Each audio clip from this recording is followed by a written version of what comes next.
नमस्कार दोस्तों, आप सभी का अपने YouTube channel simple way study पर स्वागत है। दोस्तों, एक नए वीडियो की शुरुआत करते हैं और इस वीडियो में हम 21 मार्च 2024 के सभी महत्वपूर्ण करंट अफेयर्स को देखेंगे।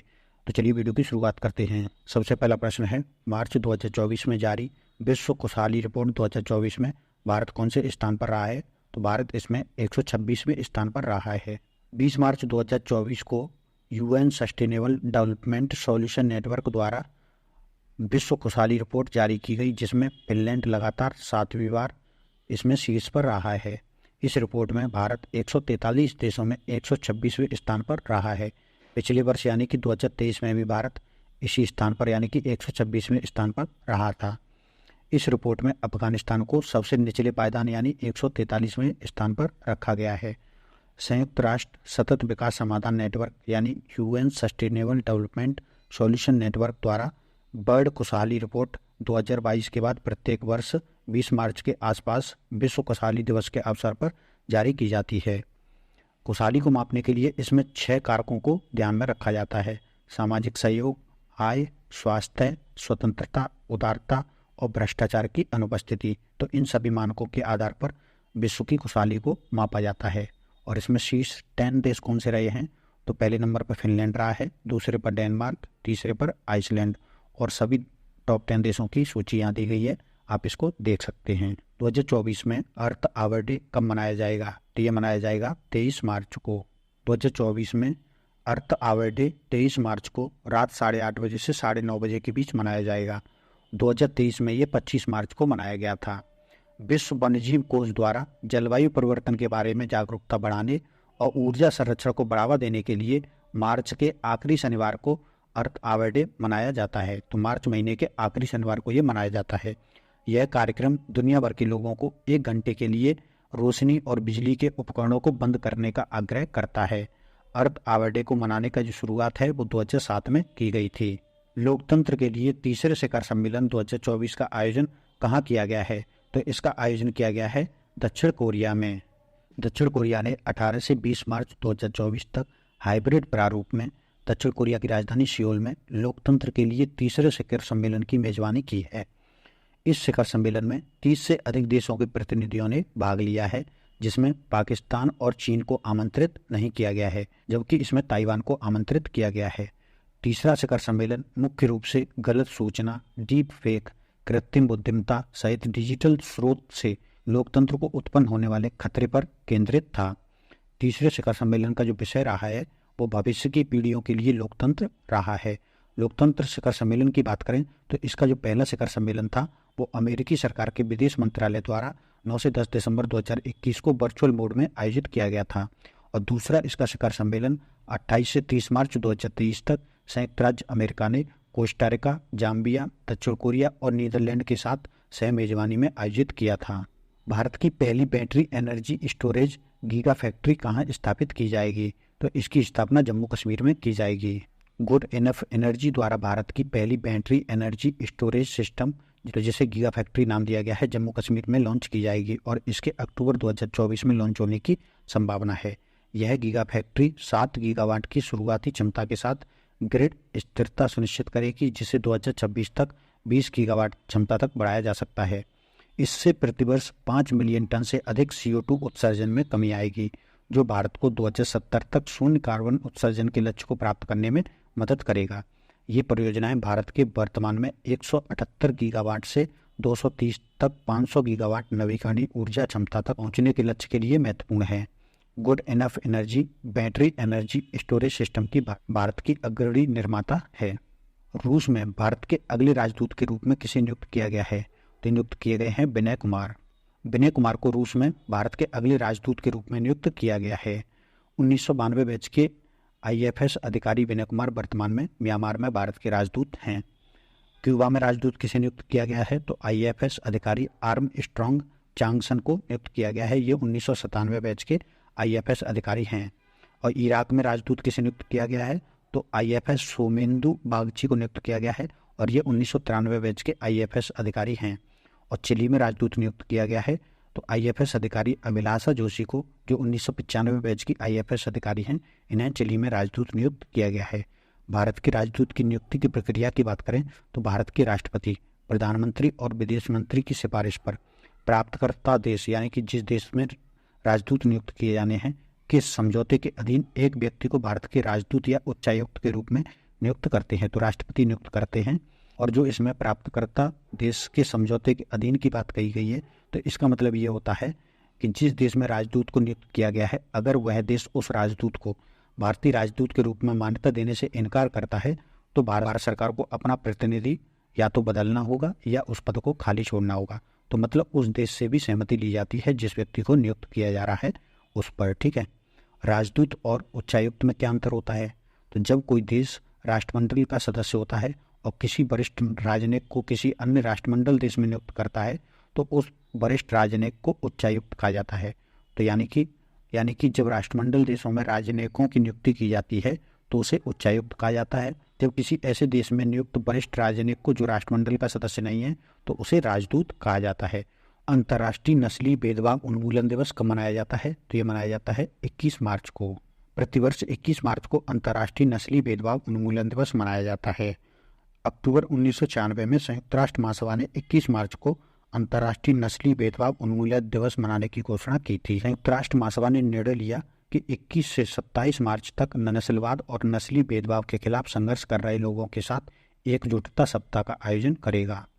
2024 की थीम क्या रही है इसकी? तो मान्यता, न्याय और विकास का एक दशक, अफ्रीकी मूल के लोगों के लिए अंतर्राष्ट्रीय दशक का कार्यान्वयन इसकी थीम रही है। किस क्षेत्र में उत्कृष्टता के लिए प्रतिष्ठित रामनाथ गोयनका पुरस्कार प्रदान किए जाते हैं? तो ये पत्रकारिता के क्षेत्र में प्रदान किए जाते हैं। उत्कृष्ट पत्रकारिता के लिए प्रतिष्ठित रामनाथ गोयनका पुरस्कार 19 मार्च 2024 को नई दिल्ली में आयोजित एक समारोह में 13 विभिन्न श्रेणियों में प्रदान किए गए। केंद्रीय सड़क परिवहन और राजमार्ग मंत्री नितिन गडकरी इस समारोह में मुख्य अतिथि के रूप में शामिल हुए। इंडियन एक्सप्रेस अखबार ग्रुप ने अखबार के संपादक रामनाथ गोयनका की याद में रामनाथ गोयनका उत्कृष्टता पत्रकारिता पुरस्कार की स्थापना की और ये पुरस्कार 2005 में पहली बार दिए गए थे। 2021 और 22 के लिए पुरस्कार हाल ही में प्रदान किए गए और ये 2 श्रेणियों में प्रिंट मीडिया और ब्रॉडकास्टिंग मीडिया श्रेणी में दिए गए। ठीक है। इनमें से जो हमारे लिए इम्पोर्टेंट हैं वो प्रिंट मीडिया श्रेणी में हिंदी भाषा के लिए, क्षेत्रीय भाषा के लिए और पर्यावरण, वैज्ञानिक और प्रौद्योगिकी रिपोर्टिंग, इन तीन श्रेणियों में इम्पोर्टेंट हैं। जबकि ब्रॉडकास्टिंग या प्रसारण मीडिया श्रेणी में भी हिंदी भाषा, क्षेत्रीय भाषा और पर्यावरण, वैज्ञानिक और प्रौद्योगिकी रिपोर्टिंग के लिए ये हमारे लिए महत्वपूर्ण हो सकते हैं। ठीक है। तो हिंदी भाषा के लिए किसे दिया गया 2021 का? तो कीर्ति दुबे को दिया गया, जबकि 2022 का आनंद चौधरी को दिया गया। ठीक है। क्षेत्रीय भाषाओं के लिए 2021 का तो सविता MK को दिया गया और 2022 का दिया गया आनंद मधुसूदन सोबड़ी को। और पर्यावरण, प्रौद्योगिकी और प्रौद्योगिकी रिपोर्टिंग के लिए 2021 का जयश्री नंदी को दिया गया और 2022 का बसंत तिवारी और आयुष कुमार को दिया गया। और ब्रॉडकास्टिंग या प्रसारण मीडिया श्रेणी में तो हिंदी भाषा के लिए 2021 का जुगल पुरोहित को और 2022 का हृदय जोशी को। क्षेत्रीय भाषाओं के लिए तो 2021 के लिए दिया गया, 2021 के लिए सोफिया बिंद को दिया गया, 2022 के लिए तेजस वैद्य को दिया गया।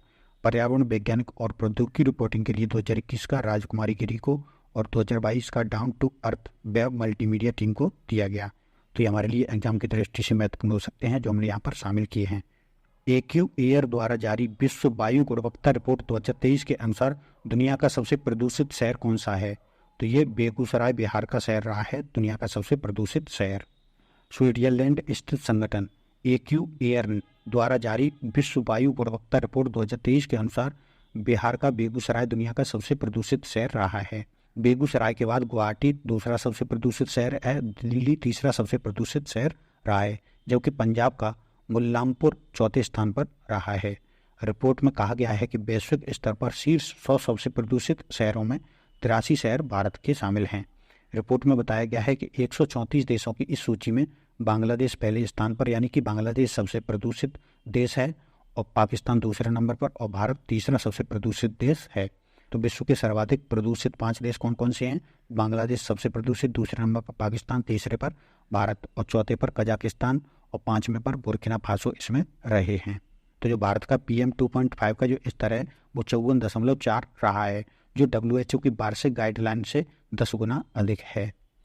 और सर्वाधिक प्रदूषित 5 राजधानियों की बात करें तो कौन कौन सी रही है? तो दिल्ली सर्वाधिक प्रदूषित राजधानी रही है। ठीक है। दूसरे नंबर पर ढाका, दूसरी सबसे प्रतिष्ठित राजधानी है और बुर्किना फासो की राजधानी ओगाडागू तीसरे स्थान पर है। दुशान्बे कजाकिस्तान की राजधानी चौथे स्थान पर और इराक की राजधानी बगदाद इसमें 5वें स्थान पर रही है। और इसमें जो मानक रहते हैं एयर क्वालिटी इंडेक्स में वो क्या रहते हैं, तो 0 से 50 तक अगर स्तर है तो वो अच्छा माना जाता है, 51 से 100 तक तो ये मॉडरेट माना जाता है, और 101 से 150 तक तो अनहेल्दी फॉर सेंसिटिव ग्रुप्स माना जाता है, और 151 से 200 तक तो अनहेल्दी माना जाता है, और 201 से 300 तक वेरी अनहेल्दी, और 301 से 500 तक हजार्डियस माना जाता है, और इससे ऊपर तो बहुत ही ज़्यादा जानलेवा माना जाता है। अब हम अन्य महत्वपूर्ण खबरें देख लेते हैं। तो इसमें पहली खबर है, मार्च 2024 में उत्तर प्रदेश पुलिस ने अपराधियों पर नकेल कसने और जांच में मदद के लिए अत्याधुनिक digital platform Trinetra app 2.0 launch किया है। भारत के महान बिलियर्ड्स खिलाड़ी पंकज आडवाणी को वर्ल्ड बिलियर्ड्स म्यूजिक के हॉल ऑफ फेम में शामिल किया गया है। वर्ल्ड बिलियर्ड्स म्यूजियम चीन के सांगराब शहर में स्थापित किया गया है। भारत के चुनाव आयोग ने आधिकारिक तौर पर मतदाताओं की एक श्रेणी को अनुपस्थित मतदाताओं यानी पोस्टल वोटिंग के रूप में नामित किया है, जो डाक मतपत्र मतदान के लिए पात्र होंगे। तो इसमें ऐसे लोग जो अपनी ड्यूटी को छोड़ करके चुनाव में वोट देने के लिए नहीं जा सकते हैं, तो उनके लिए पोस्टल बैलेट की व्यवस्था की जाती है। ठीक है, साथ ही ऐसे सीनियर सिटीजन जो 85 वर्ष से ऊपर के हैं, तो उनके लिए भी पोस्टल बैलेट की व्यवस्था होती है। उनके घर पर ही उनको वोट देने की व्यवस्था होती है। झारखंड के राज्यपाल सीपी राधाकृष्णन को तेलंगाना के प्रभारी राज्यपाल की अतिरिक्त प्रभार और पुदुचेरी के उपराज्यपाल का अतिरिक्त प्रभार सौंपा गया है। लोकसभा चुनाव की घोषणा के बाद चुनाव आयोग ने 24 घंटे में दूसरी बार पश्चिम बंगाल के डीजीपी को बदला है, और अब यहाँ के डीजीपी बनाए गए हैं संजय मुखर्जी। यस बैंक ने पेरिस ओलंपिक 2024 में टीम इंडिया के लिए आधिकारिक बैंकिंग भागीदार बनने के लिए भारतीय ओलंपिक संघ के साथ रणनीतिक साझेदारी की है। आरबीआई ने जुलाई 2022 के बाद 8.7 टन सोना प्राप्त करके अपनी सबसे बड़ी सोने की खरीदारी की है। इससे आरबीआई की सोने की होल्डिंग दिसंबर 2023 में 803.58 टन से बढ़कर के 812.3 टन हो गई है। केंद्रीय बैंक के इस कदम का उद्देश्य अपने विदेशी मुद्रा भंडार में विविधता लाना और विदेशी मुद्रा जोखिमों से बचाव करना है। दिल्ली के शालीमार बाग में महर्षि आयुर्वेद अस्पताल ने सोमादा आयुर्वेदिक किचन नाम से भारत का पहला आयुर्वेदिक कैफे शुरू किया है। भारत इंडिया मोबाइल कांग्रेस 2024 के साथ साथ अंतर्राष्ट्रीय दूरसंचार संघ द्वारा आयोजित प्रतिष्ठित विश्व दूरसंचार मानकीकरण असेंबली 2024 की मेजबानी करेगा। चुनाव आयोग ने हिमाचल प्रदेश में कम मतदान वाले 414 मतदान केंद्रों को लक्षित करते हुए मिशन 414 शुरू किया है, जिससे ज़्यादा से ज़्यादा मतदान करने के लिए लोगों को जागरूक किया जा सके। तो दोस्तों, ये थे हमारे 21 मार्च 2024 के सभी महत्वपूर्ण करंट अफेयर्स। इस वीडियो में फिलहाल इतना ही। अगर आपको ये वीडियो पसंद आया है तो वीडियो को लाइक कर दीजिए, चैनल को सब्सक्राइब कर लीजिए और स्टडी रिलेटेड ग्रुप्स में इस वीडियो को शेयर भी कर दीजिए। धन्यवाद।